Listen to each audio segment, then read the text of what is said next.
ಧರ್ಮಸ್ಥಳ ಸಮಾಧಿ ಕೇಸ್ಗೆ ಮತ್ತೊಂದು big twist ಸಿಗ್ತಾ ಇದೆ.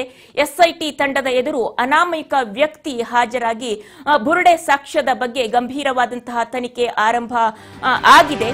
ಅನಾಮಿಕ ವ್ಯಕ್ತಿ ಹಾಜರಾಗಿದ್ದಾನೆ. ಬುರುಡೆ ಬಗ್ಗೆ ಏನು ತಲೆಬುರುಡೆ ಸಿಕ್ಕಿತ್ತು ಅಂತ ಹೇಳಿದ್ದ, ಅದರ ಬಗ್ಗೆ ಸಾಕ್ಷ್ಯವನ್ನು ಕೂಡ ನುಡಿತಾ ಇದ್ದಾನೆ. ಗಂಭೀರವಾದ ತನಿಖೆ ಆರಂಭ ಆಗಿದೆ. ಎಸ್ಐಟಿ ಮುಖ್ಯಸ್ಥ ನೇತೃತ್ವದಲ್ಲಿ ತನಿಖೆ ಆರಂಭ ಆಗಿರುವಂತದ್ದು. ಎಸ್ಐಟಿ ತಂಡದ ಎದುರು ಅನಾಮಿಕ ವ್ಯಕ್ತಿ ಬಂದು ಸಾಕ್ಷ್ಯವನ್ನ ಹೇಳ್ತಾ ಇದ್ದಾನೆ. ಆ ತಲೆಬುರುಡೆ ಸಿಕ್ಕಿತ್ತು ಅಂತ ಏನು ಕೋರ್ಟ್ನಲ್ಲಿ ಹೇಳಿದ್ರು, ಅದಕ್ಕೆ ಸಂಬಂಧಪಟ್ಟಂತೆ ಇದೀಗ ಎಲ್ಲ ವಿಚಾರಗಳನ್ನು ಕೂಡ ಹೇಳಬೇಕಾಗತ್ತೆ. ಸಿಕ್ಕಿತ್ತು ಅಂತ ಹೇಳಿದ್ರೆ ಮುಗಿದಿಲ್ಲ, ಯಾವ ಏರಿಯಾದಲ್ಲಿ ಸಿಕ್ಕಿತ್ತು, ಯಾವ ಜಾಗದಲ್ಲಿ ಸಿಕ್ಕಿತ್ತು ಅಂತ ಹೇಳಬೇಕಾಗುತ್ತೆ, ಯಾವ ಸಮಯದಲ್ಲಿ ಯಾವ ದಿನ ಸಿಕ್ಕಿತ್ತು ಅಂತ ಹೇಳಬೇಕಾಗುತ್ತೆ. ಯಾಕೆಂದ್ರೆ ಇದೊಂದು ಗಂಭೀರವಾದ ಪ್ರಕರಣ, ಸೂಕ್ಷ್ಮವಾದ ಪ್ರಕರಣ, ಅಷ್ಟೇ ಸೂಕ್ಷ್ಮವೂ ಹೌದು ಇದು. ಯಾಕೆಂದ್ರೆ ಅಂತಹ ಒಂದು ಧಾರ್ಮಿಕ ಕ್ಷೇತ್ರ, ಆ ಕ್ಷೇತ್ರ ಮತ್ತು ಅದರ ಹಾಗಾಗಿ ತಲೆಬುರುಡೆ ಸಿಕ್ಕಿತ್ತು ಅಂತ ಹೇಳ್ಬಿಟ್ರೆ ಸಾಧ್ಯ ಆಗೋದಿಲ್ಲ. ಅದಕ್ಕೆ ಸಂಬಂಧಪಟ್ಟಂತಹ ಸಂಪೂರ್ಣವಾದ ವಿವರಗಳನ್ನ ಸಾಕ್ಷಿದಾರ ಹೇಳಬೇಕಾಗತ್ತೆ. ಧರ್ಮಸ್ಥಳ ಸಮಾಧಿ ಕೇಸ್ ಬಗ್ಗೆ ಇದೀಗ ಟ್ವಿಸ್ಟ್ ಮೇಲೆ ಟ್ವಿಸ್ಟ್ ಸಿಗ್ತಾ ಇರುವಂತದ್ದು. ಎಸ್ಐಟಿ ತಂಡದ ಎದುರು ಅನಾಮಿಕ ವ್ಯಕ್ತಿ ಹಾಜರಾಗಿ ಏನು ಬುರುಡೆ ಸಿಕ್ಕಿತ್ತು, ಅದರ ಬಗ್ಗೆ ಸಾಕ್ಷ್ಯವನ್ನ ಕೂಡ ಹೇಳೋದಕ್ಕೆ ಸಿದ್ಧ ಆಗಿದ್ದಾರೆ ಅನ್ನೋದು ಗೊತ್ತಾಗ್ತಾ ಇದೆ. ಗಂಭೀರವಾದ ತನಿಖೆ ಕೂಡ ಆರಂಭ ಆಗಿದೆ.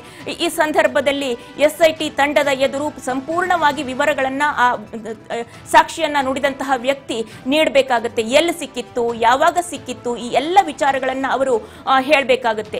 ದೂರುದಾರನಿಗೆ ಬುರುಡೆ ಅಗೆದ ಜಾಗ ತೋರಿಸುವಂತೆ ನೋಟಿಸ್ ಅನ್ನ ಕೂಡ ನೀಡಲಾಗಿದೆ.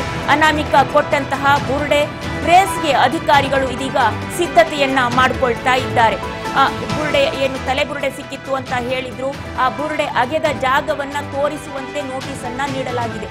ಬುರುಡೆ ಅಗೆದ ಜಾಗ ಅಂತ ಮಾತ್ರ ಅಲ್ಲ, ಅದನ್ನ ಎಲ್ಲಿ ಹೂತಿದ್ರು, ಯಾವ ದಿನ ಹೂತಿದ್ರು, ಎಷ್ಟು ಸಮಯಕ್ಕೆ ಹೂತಿದ್ರು, ಅಥವಾ ಎಷ್ಟು ಸಮಯಕ್ಕೆ ತೆಗೆದಿದ್ರಿ, ಎಷ್ಟು ಸಮಯಕ್ಕೆ ಸಿಕ್ಕಿತ್ತು, ಇಂತಹ ಎಷ್ಟು ಪ್ರಕರಣಗಳು ನಿಮ್ಮ ಅರಿವಿಗೆ ಬಂದಂತೆ ಇದೆ, ಹೀಗೆ ಮಾಡೋದಕ್ಕೆ ಹೇಳಿದ್ದು ಯಾರು, ಈ ಎಲ್ಲ ವಿಚಾರಗಳು ಸಂಪೂರ್ಣವಾಗಿ A to Z ಅಷ್ಟನ್ನು ಕೂಡ ಅವರು ಹೇಳಬೇಕಾಗತ್ತೆ. ಜೊತೆಯಲ್ಲಿ ನಿಮಗೆ ಈ ರೀತಿ ಸೂಚನೆಗಳನ್ನ ನೀಡಿದ್ದು ಯಾರು, ಎಲ್ಲವನ್ನು ಕೂಡ ಹೇಳಬೇಕಾಗತ್ತೆ. ಈಗ ಯಾರನ್ನು ಕೂಡ ಅಡಗಿಸಿ ಇಡುವಂತಹ ಪ್ರಯತ್ನ ಅಥವಾ ಯಾವ್ಯಾವುದೋ ಹೆಸರುಗಳನ್ನ ಮುಚ್ಚುಮರೆ ಮಾಡುವಂತಹ ಪ್ರಯತ್ನ ಮಾಡೋದಕ್ಕೆ ಸಾಧ್ಯ ಆಗೋದಿಲ್ಲ. ಜೊತೆ ದೂರು ಕೊಟ್ಟ ಅನಾಮಿಕ ವಿಚಾರಣೆಗೆ ಹಾಜರಾಗಿದ್ದಾರೆ. ದೂರುದಾರನಿಗೆ ಬುರುಡೆ ಅಗೆದ ಜಾಗ ತೋರಿಸುವಂತೆ ನೋಟಿಸ್ ಅನ್ನ ಕೂಡ ನೀಡಿದ್ದಾರೆ. ಅನಾಮಿಕ ಕೊಟ್ಟ ಬುರುಡೆ ಟ್ರೇಸ್ಗೆ ಅಧಿಕಾರಿಗಳು ಸಿದ್ಧತೆಯನ್ನ ಮಾಡಿಕೊಂಡಿದ್ದಾರೆ. ಎಸ್ಐಟಿ ತಂಡ ಏನು ಇದೀಗ ಕಾರ್ಯಾಚರಣೆಗೆ ಇಳಿದಿದೆ, ಇದರ ತನಿಖೆಗೆ ಮುಂದಾಗಿದೆ. ಈ ನಿಟ್ಟಿನಲ್ಲಿ ದೂರುದಾರನಿಗೆ ನೋಟಿಸ್ ಅನ್ನ ನೀಡಲಾಗಿದೆ. ಅಗೆದ ಜಾಗವನ್ನ ತೋರಿಸುವಂತೆ ನೋಟಿಸ್ ನೀಡಲಾಗಿದೆ. ಹಾಗಾಗಿ ಅವರು ಅಗೆದ ಜಾಗ ಮತ್ತು ಅದರ ಸಂಪೂರ್ಣ ವಿವರ ಎಲ್ಲವನ್ನು ಕೂಡ ಕೊಡಬೇಕಾಗತ್ತೆ. ವಕೀಲರ ಜೊತೆ ದೂರು ಕೊಟ್ಟಿದ್ರು ಅನಾಮಿಕ, ವಿಚಾರಣೆಗೆ ಹಾಜರಾಗಿದ್ದಾರೆ. ವಕೀಲರ ಜೊತೆಯಲ್ಲೇ ಹಾಜರಾಗಿರುವಂಥದ್ದು. ಎಸ್ಐಟಿ ಮುಖ್ಯಸ್ಥರ ನೇತೃತ್ವದಲ್ಲಿ ತನಿಖೆ ಚುರುಕಾಗಿ ನಡೀತಾ ಇದೆ.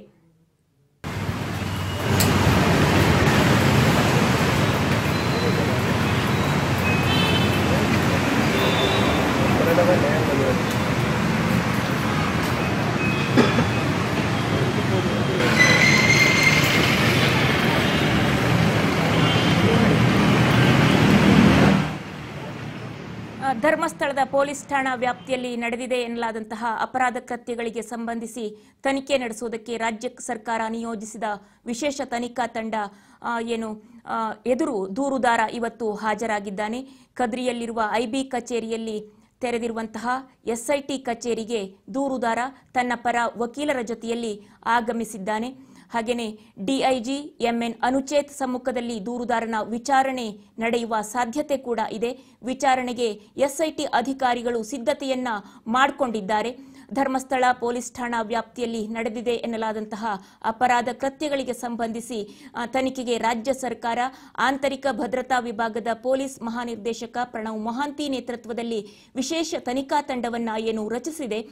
ತಂಡದಲ್ಲಿ ನೇಮಕಾತಿ ವಿಭಾಗದ ಡಿಐಜಿ ಎಂಎನ್ ಅನುಚೇತ್, ಸಿಎಆರ್ ಕೇಂದ್ರದ ಡಿಸಿಪಿ ಸೌಮ್ಯಲತಾ, ಆಂತರಿಕ ಭದ್ರತಾ ವಿಭಾಗದ ಎಸ್ಪಿ ಜಿತೇಂದ್ರ ಕುಮಾರ್, ದಯಾಮ ಮುಂತಾದ ಸದಸ್ಯರಿದ್ದಾರೆ. ಸೌಮ್ಯಲತಾ ಪ್ರಕರಣದಿಂದ ಹಿಂದೆ ಸರಿದಿದ್ದಾರೆ.